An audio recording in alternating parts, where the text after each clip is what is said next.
नमस्कार दोस्तों, आप सभी जुड़े महादेव न्यूज़ 24 के साथ। दोस्तों, आज हम उपस्थित हैं विश्व के सबसे बड़ा गौशाला में। हम यहाँ की थोड़े बहुत परिचित होंगे कि इनका क्या इतिहास रहा है, गौशाला का कितने वर्ष पुराना है। हमारे साथ हर्षन जी पुरोहित हैं, हम इन्हों से जानेंगे, इस गौशाला को विस्तार में जानने की कोशिश करेंगे। सर नमस्ते। सबसे पहले तो नमस्ते सर, हमको यहाँ के थोड़ा इतिहास के बारे में बताइए, ये कितने साल पहले बना, इनके बारे में। ये 17 सितंबर 1993 से स्टार्ट हुआ है। उस समय अपने 8 गोमाता कसाईयों के हाथ से छुड़ाई थी। वो गोमाता कसाई ले जा रहे थे पाकिस्तान, तो वहाँ से छुड़ा के ले यहाँ लाए थे। तो यहाँ बाबा जी दस्सरनाथ जी महाराज जी यहाँ तपस्या में थे, तो उन्होंने ये 8 गोमाता रखी थी। और 8 गोमाता से स्टार्ट होकर आज की तारीख में 1,57,000 गोवंश इनके सानिध्य में अलग अलग शाखा में है। यहाँ 12,000 गोमाता है, इनकी अलग अलग 64 शाखा है। उस 64 शाखा में मिला के 1,57,000 गोवंश है। तो यहाँ जैसे यहाँ दर्शन के लिए है, तो दर्शनार्थी भी आते रहते हैं। तो यहाँ सामने हनुमान दादा का स्थान है। हनुमान जी के दर्शन करके जैसे ही आगे जाते हैं, थोड़ा आगे जाने पे ऐसा खुला चौक आ रहा है, तो चौक में जाते ही राइट साइड में जाओ तो वहाँ पंडाल है सत्संग का बड़ा, और सत्संग के पंडाल के राइट साइड में गोमाता का गोष्ठ है। उसमें आगे जाते ही लेफ्ट साइड में नहीं, राइट साइड में जैसे गोमाता साक्षात समृद्धि में आके दर्शन है। फिर गेट से बाहर आके फिर आगे जाओ तो दूसरा गेट है। उन गेट के अंदर जाते राइट साइड में इनकी माता जी मनोरमा मैया की समाधि के दर्शन, सामने गिरिराज भगवान के दर्शन, और उनके पास में दत्तात्रेय दर्शन। ये दर्शन पहले चौक में।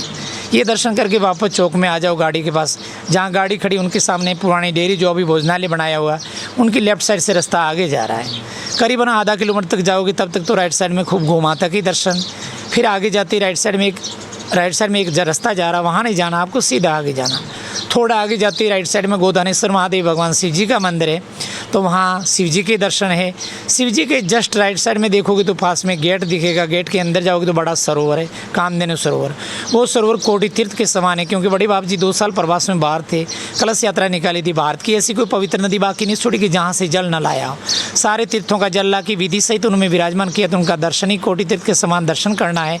अंदर प्रवेश नहीं, गहरा ज़्यादा है। सरोवर की परिक्रमा चाहो तो आप पैदल कर सकते हो। जो सरोवर की परिक्रमा करो तो सरोवर की उत्तरी दिशा में एक मंदिर है, अष्ट गौ माता की विग्रह का मंदिर, जो आज से 31 साल पहले 8 गौ माता कसाईयों के हाथ से छोड़ाई थी। उससे ये गौशाला स्टार्ट हुई। आज की तारीख में अलग अलग शाखा में इन्हीं के सानिध्य में 1,57,000 गोवंश से विश्व की बड़ी गौशाला है। तो विग्रह के दर्शन, सरोवर के दर्शन, शिव जी के दर्शन, वापस गाड़ी के पास आओ।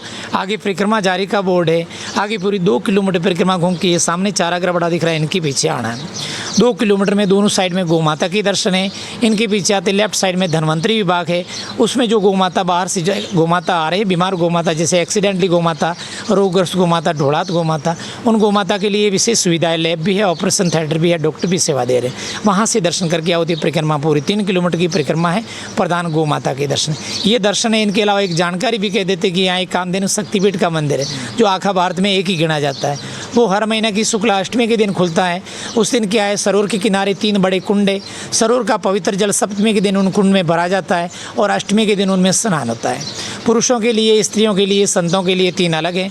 पुरुषों के लिए स्नान करके धोती पहन के ऊपर गमछा ओढ़ के माँ के दर्शन होते। ये सिला हुआ वस्त्र या पैंट शर्ट नहीं चलते। और स्त्रियों के लिए भारतीय पोशाक चुनरी लहंगा चलता है या साड़ी चलती है। सलवार कुर्ता पैंट शर्ट में दर्शन नहीं होते। उस दिन बड़े बाप जी कहीं भी भारत प्रवास में हो, गोमाता के कार्य से कहीं गए हुए हो, तो बाप जी भी दर्शन के लिए पधारते हैं। तो बाप जी के दर्शन होते हैं कामधेनु शक्तिपीठ के, और परिसर में गोमाता के तो दर्शन है, और कोटि तीर्थ के जल में स्नान होता है। इस हिसाब से यहाँ का परिचय है। इनकी 64 शाखा है, छोटी बड़ी, उसमें कुल मिला के 1,57,000 गोवंश है। जय गौ माता, जय गोपाल। बहुत बहुत धन्यवाद। दोस्तों, हमारे साथ हरचंद राम जी जुड़े थे। इन्होंने पूरे गौशाला का इतिहास बताया, तो हम जाने की कोशिश करेंगे और आपको दिखाने की कोशिश करेंगे पूरी किस प्रकार बनी हुई है, जिस अलग शाखा में है। तो बहुत बड़ी गौशाला है, दिखाने की कोशिश करेंगे। मैं नरेश कुमार, कैमरामैन रवि कुमार के साथ। बहुत बहुत धन्यवाद।